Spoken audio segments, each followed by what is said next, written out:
अफगानिस्तान के पास इस समय 1,86,000 के मिलिट्री हैं जो कि उसे अमेरिका ने ट्रेन किया हुआ है, जबकि तालिबान के पास मुश्किल से 80,000 लड़ाके हैं।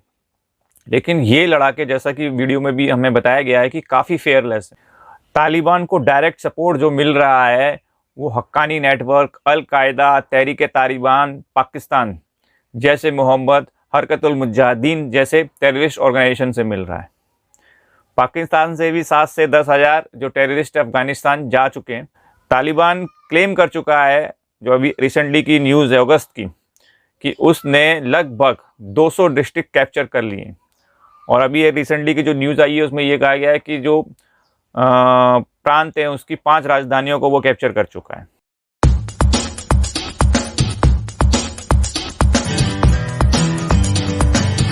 नमस्कार बंधुओं, तो आज एक नया वीडियो है जिसमें ये बताया जा रहा है कि इंडिया को अफ़गानिस्तान में अपनी सेना भेजनी चाहिए या ना भेजनी चाहिए। उसके देखिए नुकसान भी है, फ़ायदे भी हैं। नुकसान ज़्यादा हैं कि जो हमने ये देखा था कि राजीव गांधी जी ने भेजी थी अपनी आर्मी श्रीलंका में, वो काफ़ी सोल्जर्स शहीद हो गए थे। तो क्वेश्चन ये उठा था कि भाई दूसरे की लड़ाई में हम क्यों वो अपने सोल्जर्स भेजें। हमारे आसपास ही इतने ज़्यादा हैं, कश्मीर में देख लीजिए, चाइना वहाँ बैठा हुआ है, तो हम दूसरे की लड़ाई में अपना वो क्यों दें।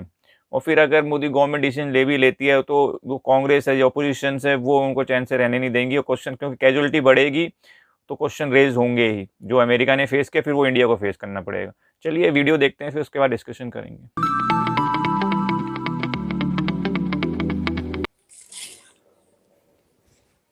नमस्कार, वेलकम टू वर्ल्ड अफेयर्स। मैं हूं प्रशांत धवन और इस वीडियो में हम बात करने वाले हैं कि क्या भारत अपनी आर्मी सेंड करेगा अफगानिस्तान में। नहीं करेगा, इंडिया के बहुत पास कम अभी के लिए चांसेस क्या है। ऑप्शन है, क्या हम कर सकते हैं, ये भी हम प्रॉपर्ली डिस्कस करेंगे। और ये topic by the way UPSC perspective से काफी इंपॉर्टेंट है, under mains paper 2 subsection India and its neighbourhood. Now first of all, ये क्वेश्चन भी आज के समय क्यों सामने आ रहा है, हम लोग अपनी मिलिट्री, अपनी आर्मी अफगानिस्तान में सेंड क्यों करेंगे?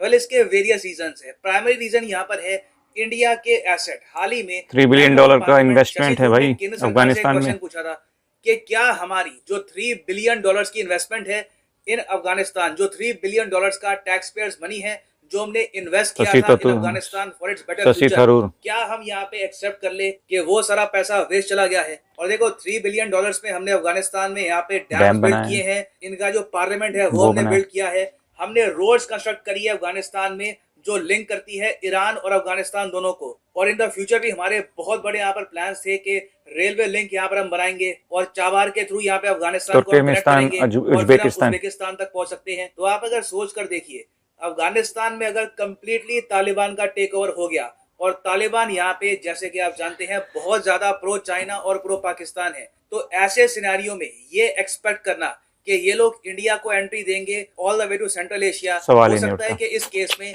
इंडिया को अपने प्लान्स चेंज करने पड़े और चाबहार पोर्ट का इस्तेमाल करके नया इंफ्रास्ट्रक्चर बिल्ड करके फिर तुर्कमेनिस्तान से होते हुए सेंट्रल एशिया जाना पड़े। इसमें हमारे बिलियंस ऑफ डॉलर्स और खर्च होने वाले हैं। चाबहार प्रोजेक्ट वेस्ट नहीं होगा। चाबहार प्रोजेक्ट की जो इंपॉर्टेंस है ये काफी हद तक बनी रहेगी। हमारे पास और भी बहुत सारी ऑप्शंस हैं। हम ईरान को सीधा जोड़ सकते हैं जॉर्जिया से। जॉर्जिया आपको पता होगा बहुत ही जरा फ्रेंडली कंट्री है भारत का। हाल ही में हमारे विदेश मंत्री भी गए थे जॉर्जिया में। तो ये सब ऑप्शंस हैं, मगर इस सब में घूम फिर के बात वही आती है, फ्रेश इन्वेस्टमेंट्स हमको चाहिए होगी ना। एक क्वेश्चन यहाँ पे आप यही पूछ सकते हैं कि क्या वैसे अभी के लिए जो इंडिया के एसेट्स हैं इन अफगानिस्तान, इनको जेन्युइनली कोई थ्रेट है? तालिबान ने ऐसा कुछ कहा है? तो देखो, अफगानिस्तान से ही बहुत सी रिपोर्ट सामने आई है कि तालिबान ने अफगानिस्तान को ये कहा है कि जो भी इंडिया बिल्ड एसेट्स है इन अफगानिस्तान उनको टारगेट करो ना। ऑब्वियस सी बात है, ये मोस्ट प्रोबेबली डैम को डिस्ट्रॉय नहीं करेंगे क्योंकि इससे बाढ़ आ सकती है, पानी की कमी हो सकती है, जो वहां पे आम लोग हैं वो तालिबान के अगेंस्ट हो सकते हैं।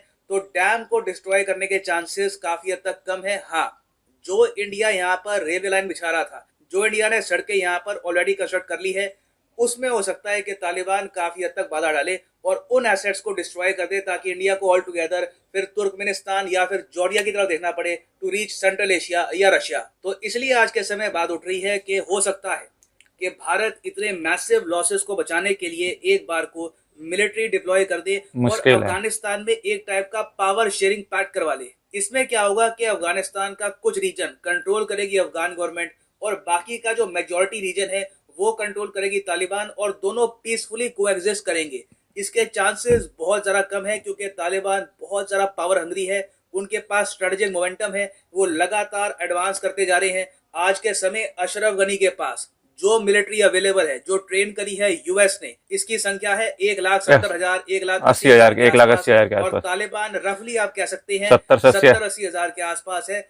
मगर तालिबान के पास ज्यादा वॉर एक्सपीरियंस है, ये लोग ज्यादा फियरलेस है, सुसाइड बॉम्बिंग को लेकर ज्यादा ये शर्माते नहीं है। तो इसलिए पॉसिबिलिटी हमें बताई जा रही है कि आने वाले कुछ महीनों में अगर किसी और कंट्री ने कोई बड़ा स्टेप नहीं चला अशरफ गनी की सरकार को बचाने के लिए तो तालिबान यहाँ पे ओवररन कर जाएगा काबुल को। तो इसलिए हम देख रहे हैं कि अफगानिस्तान बार बार ये हिंट्स ड्रॉप कर रहा है। ओपनली तो ऑब्वियसली ये बोलेंगे नहीं कि हमें बचाओ हम मर रहे हैं यहाँ पे, मगर ये बहुत बार बहुत ही सटल तरीके से कह चुके हैं कि अगर तालिबान के साथ हमारी बातचीत फेल हो गई तो हम भारत की मिलिट्री असिस्टेंस मांग सकते हैं। और इस बात को लेकर तालिबान भी काफी हद तक अवेयर है, चाइना भी काफी हद तक अवेयर है। तालिबान ने ऑलरेडी कह दिया है कि इंडिया को इम्पार्शल रहना होगा अफगान इशू को लेकर, ना अशरफ गनी की साइड लो ना हमारी साइड लो, इम्पार्शल रहो। और इवन चाइना में भी आप अगर देखोगे तो यहाँ पे इनके सरकारी मीडिया ने ये आर्टिकल पब्लिश करने स्टार्ट कर दिए हैं कि इंडिया आजकल अफगानिस्तान गवर्नमेंट को सिंपली इसलिए सपोर्ट कर रहा है क्योंकि इंडिया यहाँ पे उम्मीद कर रहा है कि इंडिया की एक फ्रेंडली गवर्नमेंट रहे इन अफगानिस्तान। और अगर तालिबान पावर में आ गया तो अफगानिस्तान बहुत ज्यादा क्लोज हो जाएगा to Pakistan and even China.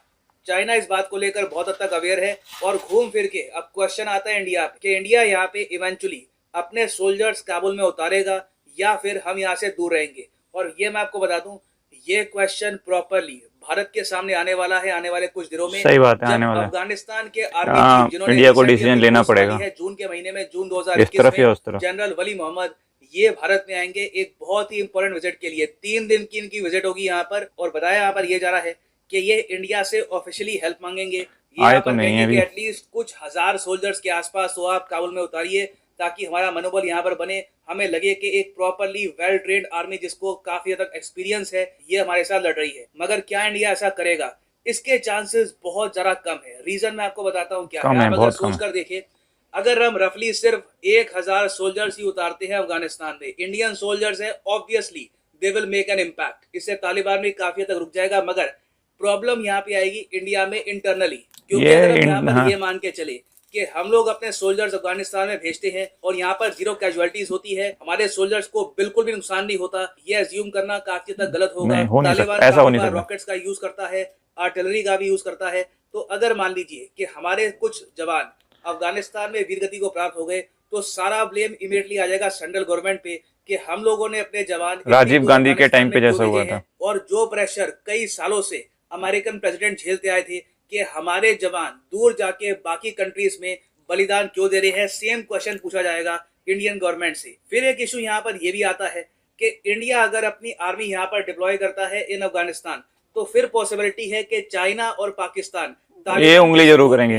Kashmir और लद्दाख की जो बॉर्डर है यहाँ पर अग्रेशन ये ओपन कर देंगे। अग्रेशन का मतलब ये नहीं है कि वॉर स्टार्ट कर दे, मगर जिस तरीके से डोकलाम हुआ था, चाइना ने अपनी जो जवान है ये काफी आगे डिप्लॉय कर दिए थे, या फिर पाकिस्तान ओकेजनली फायरिंग स्टार्ट कर देता है, ऐसा होने की पॉसिबिलिटी काफी हाई है अगर इंडिया भेजता है सोल्जर्स इन अफगानिस्तान। तो इंडिया की देखो स्ट्रैटेजी अभी के लिए यहाँ पर ये है कि अफगानिस्तान की वेट एंड वॉच है इसको प्रॉपर तरीके से वेपन्स हम प्रोवाइड करें। अफगानिस्तान बहुत ही लंबे समय से हमसे ऑफेंसिव मिलिट्री हार्डवेयर रिक्वेस्ट कर चुका है। इंडिया ने दिए हैं अब तक अफगानिस्तान को officially on paper 4 Mi-24 helicopter और 3 चीता यूटिलिटी हेलीकॉप्टर। और अभी भी आप अगर देखो तो यही इंडिया का मेन ऑप्शन है कि अफगानिस्तान को वेपन्स हम प्रोवाइड करें। पाकिस्तानी मीडिया ने तो रिसेंटली आर्टिकल्स भी पब्लिश किए हैं कि इंडियन एयरफोर्स ने सीक्रेटली एयरलिफ्ट किए हैं वेपन्स टू अफगानिस्तान।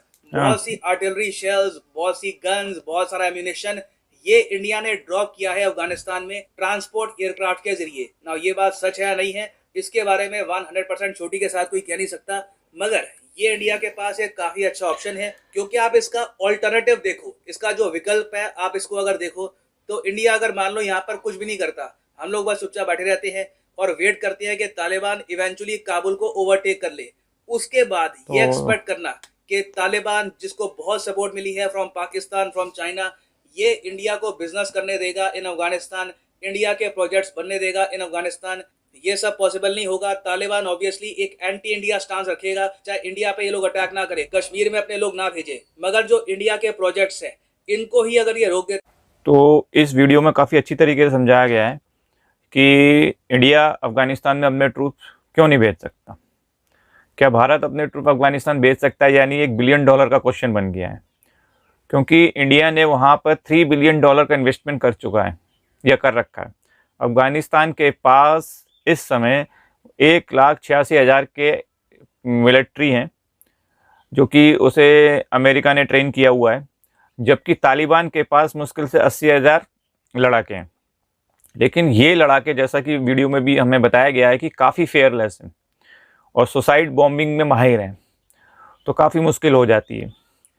तालिबान को डायरेक्ट सपोर्ट जो मिल रहा है वो हक्कानी नेटवर्क, अल कायदा, तहरीक तालिबान पाकिस्तान जैसे मोहम्मद, हरकतुल मुजाहिदीन जैसे टेररिस्ट ऑर्गेनाइजेशन से मिल रहा है। पाकिस्तान से भी 7 से 10 हज़ार जो टेररिस्ट अफगानिस्तान जा चुके हैं, या कह सकते हैं कि पाकिस्तान ने भेजे हैं, जो गोरिल्ला वॉरफेयर में काफ़ी ट्रेंड माने जाते हैं। तालिबान क्लेम कर चुका है, जो अभी रिसेंटली की न्यूज़ है अगस्त की, कि उसने लगभग 200 डिस्ट्रिक्ट कैप्चर कर लिए हैं। और अभी ये रिसेंटली की जो न्यूज़ आई है उसमें ये कहा गया है कि जो प्रांत हैं उसकी 5 राजधानियों को वो कैप्चर कर चुका है। इंडिया में मोदी गवर्नमेंट है, वो राजीव गांधी जैसी कोई गलती नहीं करना चाहेगी, है ना जी, कि वहाँ सैनिकों को भेज दे, अनलेस तालिबान कोई बेवकूफ़ी ना करे या डायरेक्टली इंडिया को नुकसान ना पहुँचाए। मान लीजिए अगर तालिबान कश्मीर में अपने लड़ाके भेजना शुरू कर देता है, तो उस कंडीशन में इंडिया हवाई हमले का ऑप्शन खुला रखेगा। ये बात तालिबान को भी मालूम है, और इंडियन आर्मी उनका कितना नुकसान पहुंचा सकती है ये भी बात मालूम है। हालांकि हमें भी नुकसान होगा, लेकिन उनका बहुत ज़्यादा नुकसान हो जाएगा, क्योंकि इंडियन आर्मी काफ़ी ट्रेंड है। तो लेकिन अगर इंडिया अपनी फ़ौज अफगानिस्तान में भेज देता है और हमारे फ़ौजी शहीद होने लगते हैं, तो गवर्नमेंट को जवाब देना मुश्किल हो जाएगा, और मोदी जी ये खतरा नहीं उठाएंगे। वैसे भी अफ़गानिस्तान को पूरी तरीके से आप कह सकते हैं कोई नहीं जीत पाया है, ना अमेरिका ना रशिया। अगर भारत वहाँ जाता है तो भारत वहाँ फंस सकता है। और वैसे भी इंडिया की जो इकनॉमी है इस समय वो खस्ते हाल में है, अच्छी नहीं है तो बुरी भी नहीं है, लेकिन काफ़ी है डाउनफॉल अभी इकनॉमी में कोरोना की वजह से। तो दोस्तों वीडियो कैसा लगा होगा, इसको लाइक और शेयर करिएगा। अब तक के लिए इतना ही। जय हिंद दोस्तों।